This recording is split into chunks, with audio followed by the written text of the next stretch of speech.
girl, you got it. Hey, you got it, girl, you got it. Yeah.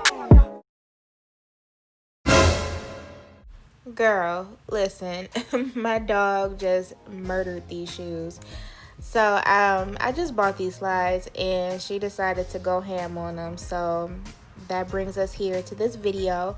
I'm going to show you guys how to do a DIY on the cute little fur slides that are trending right now.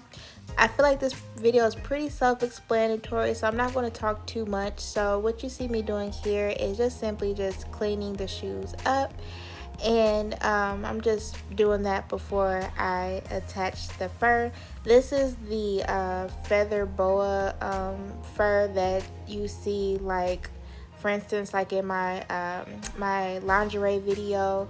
If you haven't seen that, definitely check it out. But you can find this anywhere, and all I'm doing is just simply just taking it and gluing it onto the shoe. That's it. And then I would clean it up a little bit with the scissors, which you'll see me do later on in the video. But yeah, I'm not going to talk too much in this video. I'm gonna let you guys enjoy this video. So yeah, I'm gonna be quiet now. Don't forget to like, comment, and subscribe, guys. And yeah, enjoy the video, guys.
Okay guys, really quick, so you see I'm taking the glue gun and I'm applying it right down the middle. That's just to pull the fur back a little bit to expose my toes. But yeah, this is the finished product. I think these came out really cute. You know, they look like something you'll buy in a store, you know what I'm saying? But yeah, I hope you guys enjoyed this video. Don't forget to like, comment, share, and subscribe. Hit that post notification bell so you don't miss out on any new videos, and I will see you guys in the next one. Bye.